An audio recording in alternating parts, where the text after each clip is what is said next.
Welcome back, class, to the second segment of our chapter on international competition, developing international markets. And we're going to start this off uh, talking about Michael Porter. And again, Michael Porter's, we've talked about approaches that Michael Porter has developed and put forth as an academic while at Harvard.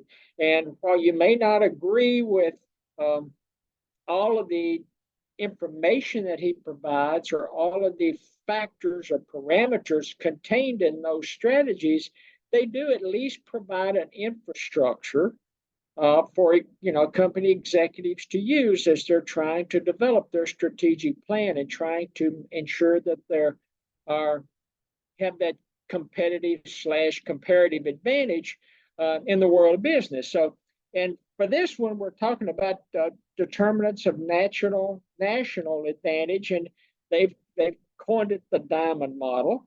Uh, and so we start off with talking about just demand conditions, and it goes back again to your old econ class. You're talking about supply and demand, but we're going to spend a few minutes talking about the demand conditions here. And it's the nature of domestic customers, especially whether they have high expectations of goods and services that they buy. High expectations is greater driver of profits than willingness to purchase inferior products.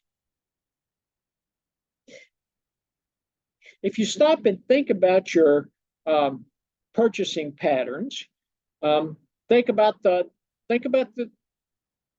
necessities that you buy on a maybe not on a daily basis, but you buy for yourself or your family. You're talking about housing. You're talking about housing or shelter. You talk about food. You're talking about clothing. You're talking about transportation. And ask yourself, is it when you talk about demand conditions and you're trying to balance high expectations on quality with price, where do you as a consumer fit in? If I'm thinking about automobiles, I probably tend to lean more toward high quality automobiles. If I'm thinking about food, am I going to go to Kroger's? Am I going to go to Publix? Am I going to go to Safeway? If I'm in Buffalo, am I going to go to Wegmans, the store that everybody wants to go to? I'm probably going to spend my money at Aldi's and Lidl and Walmart and some of those types of Costco, Sam's Club. Again, I'm an economist, and when it comes to food, I'm price sensitive, I guess you could say, when it comes to food. Clothing, uh, it's just I'm to that point in my life that I'm just not going to buy any clothing item that's made in China if I don't have to. I mean, that's one when I'm looking at purchasing clothing, and it doesn't matter whether it's a department store or whether it's at then I do some shopping at TJ Maxx and Marshalls and places. But I'm always, if there's any other possible alternative, I'm not going to buy any item in general made in China, but I sure don't want to buy my clothing items made in China because, from my perspective, this is just my own personal perspective, the quality of the clothing items that I've purchased in the past from China just do not hold up. So those are my types of demand conditions, and they talk about in the text, and they talk about Michael Porter when we're talking about demand conditions. Developing high quality products at home prepares companies to offer high quality products to international customers. And I can agree with that. If you're doing a really good job in your home country, in your national setting, um, providing high quality goods and services, then when you talk about moving into the international market, you typically are going to provide that same quality to your international customers. Uh, and they talk about in the text about the the quality, I guess, or the responsiveness of to Honda, Toyota and Nissan. They, Japan decides that they like high quality, and they're building high quality cars, and they are trying to pass these high quality cars on to the international community. They also talk in the text, and they kind of I think they kind of pick on France a little in the text when they're talking about automobiles. They talking about Germany. Germany, German consumers prefer value and super engineering concepts. They've got the Autobahns, and they want to get on those Autobahns and a BMW and a Porsche and a Mercedes, and they want to shoot down that Autobahn doing 150 miles an hour. They want a car that is precision based and engineered in such a way that it's going to perform on that Autobahn. No speed limits.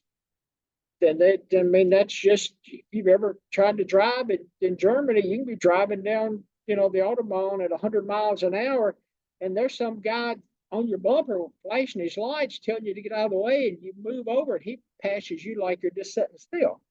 And so you've got the dependability, I guess you could say, of Toyota and Honda and Nissan. You've got the highly skilled, highly engineered German cars. Let's face it, those of you that, well, there's probably nobody in this class that's old enough to remember Janis Joplin, but she had that, Lord, won't you buy me a Mercedes Benz? Even though Janis drove a Porsche, she wanted a Mercedes Benz, and she sang, wrote and recorded a song about, Lord, won't you buy me a Mercedes Benz? So you've got the German high engineering, you've got the dependability of the Japanese cars, you've got the high engineering and luxury of the German cars, and then you're talking about the Italians, and the Italians value style. They like style in clothing, like style in their automobiles. Ferrari, Maserati, Alfa Romeo, a lot of style, a lot of focus on, the stylistic, the aesthetic look of their cars, and that's the Italians' approach to it. And then the text talks about the French, and it's like Renault and Peugeot. It's like they make a comment, they're not much on engineering. The French aren't much on engineering. They're not that much on style. So, the Renault, the Peugeot are not, not very dependable, not stylish, not highly engineered. They're, pretty much an inferior product when it comes to automobiles. Now, if it's fashion or cuisine or wine, it's a different story when it comes to the French consumer, especially. But when it comes to automobiles, they're willing to accept pretty much an inferior product and spend their money on something else. And then, so you've gone from, the demand characteristics. Now your demand, conditions based on the consumer preference in multiple countries, and now you move to the factor conditions. Remember, factors of production, and it's it's labor, it's capital stock, it's natural resources. Most people think about land. It's the technological process that turns inputs into outputs. It's entrepreneurship that drives the efficiency of that technology process. And the nature of raw materials and the other inputs that companies need to create goods and services make up what the authors, or what Michael Porter considers, the factor conditions. Japan, for years, they talk about this just-in-time inventory management, that JIT in the text, and it's a production system that conserves space and lowers cost by requiring inputs to arrive at the moment that they are needed. Because think about Japan, small island country, not a lot of land. Land's at a premium. So when it comes to inventory and manufacturing and warehousing, they don't have a lot of room to store it. So they had developed this just-in-time inventory, and it probably plugged along pretty well until I can't remember what year it was. They had that tsunami that impacted things, and then Look what COVID did. Look what COVID did not only, to Japan, when you're talking about just-in-time inventory management, but look what COVID did across the globe when they're talking about supply chain management, trying to get resources moved. I mean, you'd go into grocery stores, no paper products, a lot of canned goods were missing. Um, it really, I think, opened a lot of um, not only financial analysts, but opened the eyes of a lot of operational executives uh, to the risk of what something like a global issue like COVID could do to supply chain management. We're talking about, they go through kind of a country by country talking about when you're looking at natural resources and land, they point to Russia. Russia's got a lot of land, a lot of natural resources, labor, China and India. I think labor, when you talk about China and India, I think you can include most of the Pacific Rim, except maybe South Korea, maybe not include Japan in there when you're talking about the breadth of the labor market. When you're talking about capital stock, you're looking at U.S. markets, and then they talk about entrepreneurial ability, and they highlight Denmark, especially with their ability to generate these medical devices and new improved products. I think the authors may sell the United States a little short on entrepreneurial ability. As far as I'm concerned, Elon Musk is, when it comes to entrepreneurs, he's to me right at the top of that entrepreneurial pyramid. But again, the authors talk about Denmark and their entrepreneurial ability. Number three, you're talking about related and supporting industries, and I think this is a an option or a piece of Michael Porter's diamond model that a lot of people overlook, and it's the extent to which companies, domestic suppliers, and other complementary industries are developed and helpful. They talk about Italian leather products. And again, it's the ability to take leather and to tan it and generate the high quality leather that is the basis for like Ferragamo and Prada and Gucci and Versace. Even though they talk in the text about, I think they make a comment that 99% of all shoes come from China, which I didn't think about that. But they may not be too far off. When we lived in Southern California, had an acquaintance that worked at Wilson Leathers, and he would go to China and go to the factories where Wilson Leather, were buying their goods and services, their products that they were going to sell, and he said, it was like a factory, and one day they're making Coach, and the next day they're making Cole Haan, and the next day they're making another brand, and it's all the same leather, and and all the workers are the same. And he said, actually, if you look at it, a lot of the products were the same. The only difference was the little emblem that was on there. So you had a Coach emblem on it, or you had a Cole Haan emblem on it, or whatever. But it was all coming out of the same factory.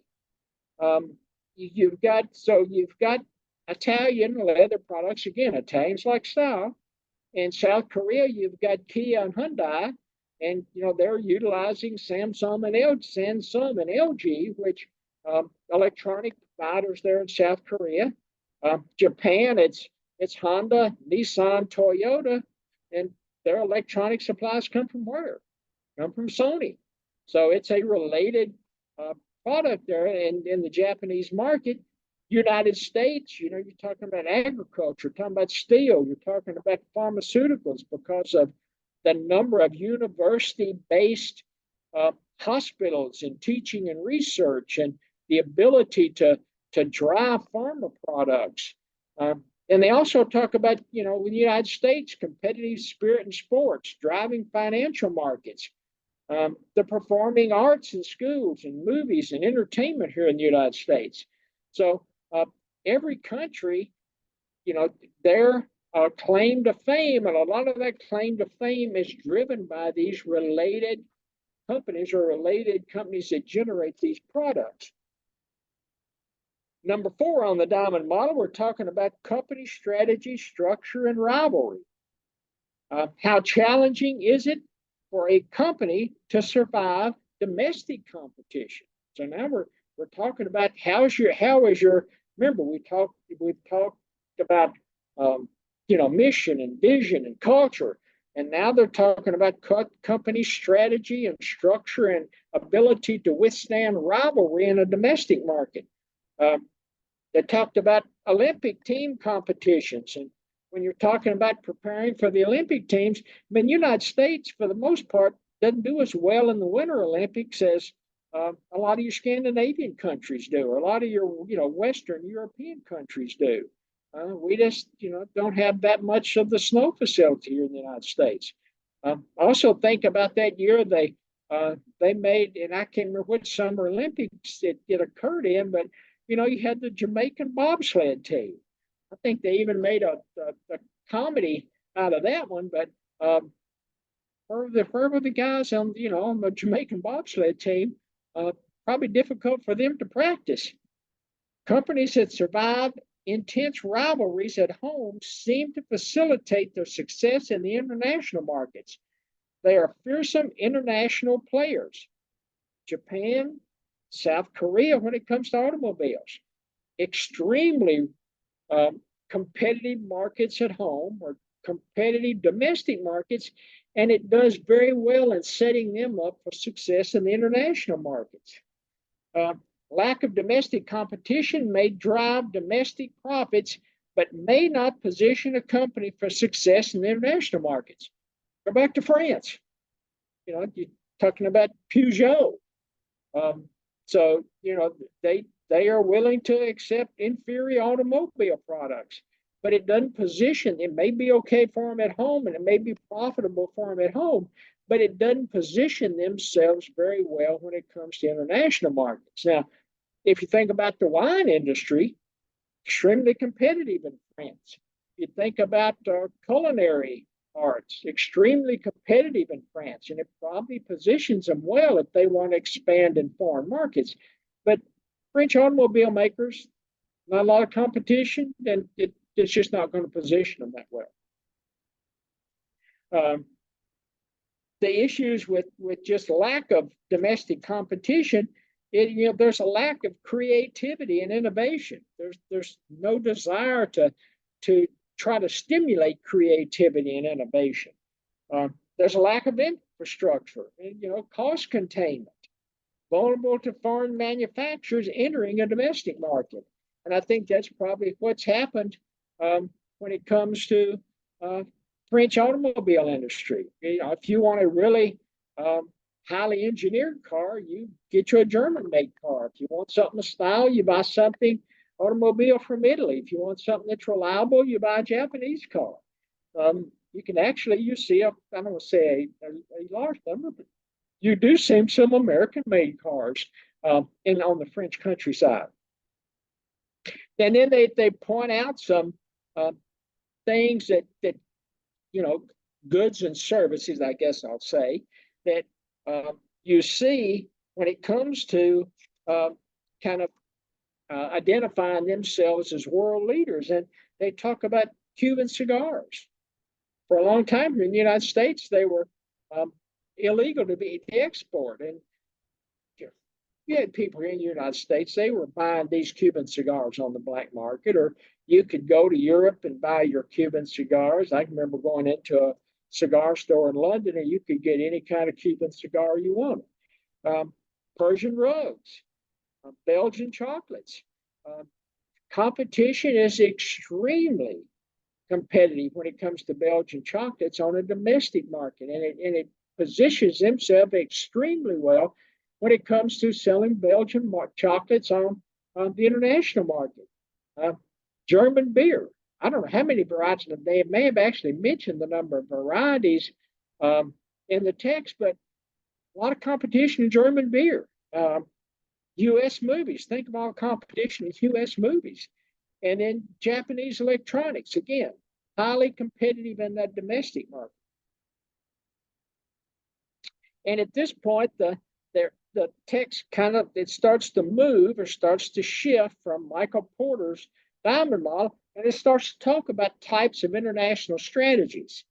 Then they spend some time talking about as they walk through the strategies, you've got multinational corporations, and the acronym for that is MNC, a company that has operations in more than one country.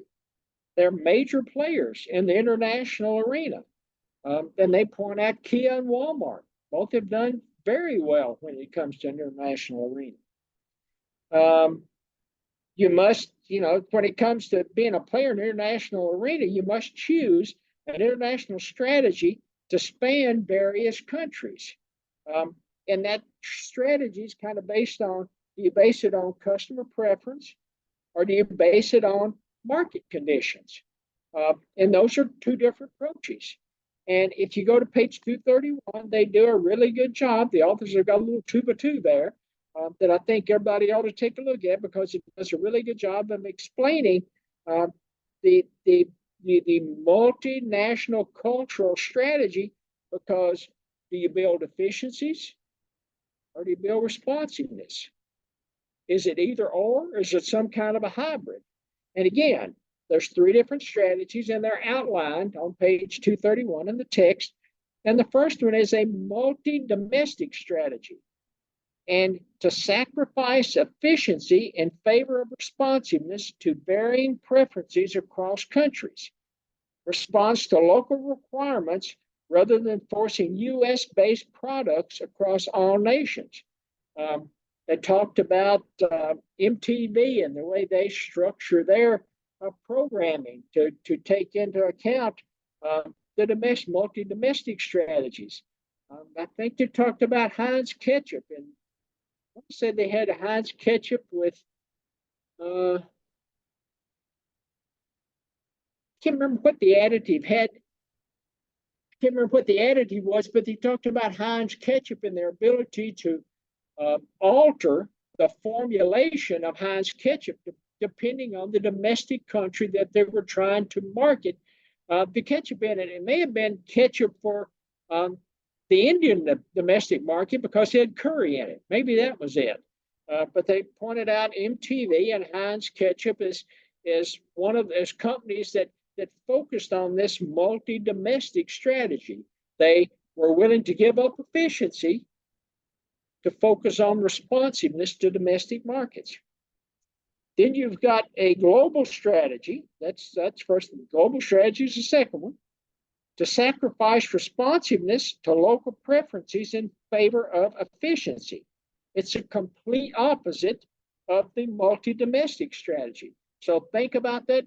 Think about your continuum. And on one end, you've got the multi-domestic strategy who's concerned about responsiveness and not about efficiency. On the other end, you've got the global strategy that's focused on efficiency, but not as concerned about responsiveness. You've got Intel, you've got Microsoft, you've got Procter and Gamble. Those are three companies that they pointed out when it came to the global strategy.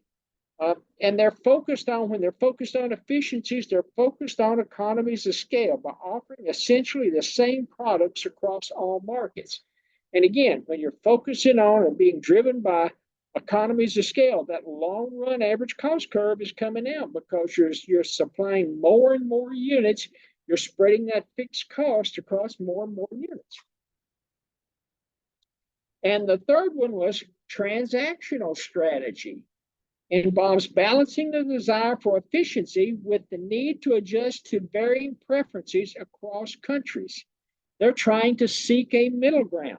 So global strategy on the efficiency side, multi-domestic strategy on the responsiveness side, and in the middle here somewhere, you've got transactional strategy.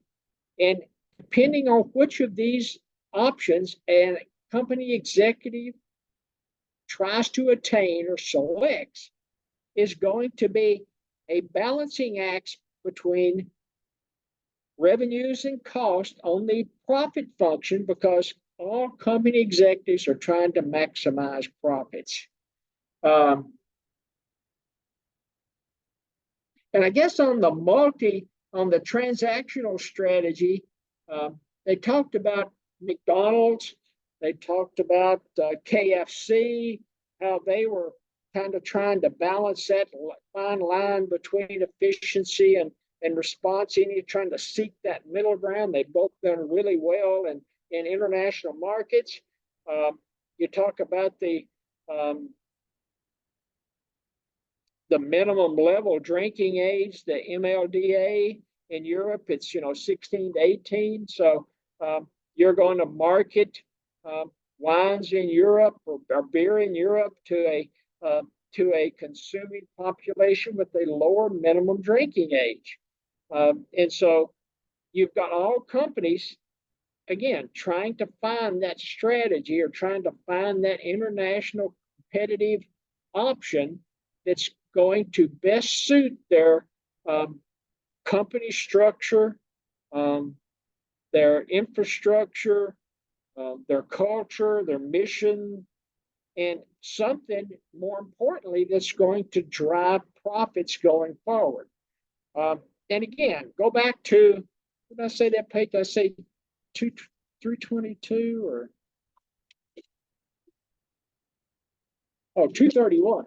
Go back to page 231 and look at that little 2x2 they've got in there.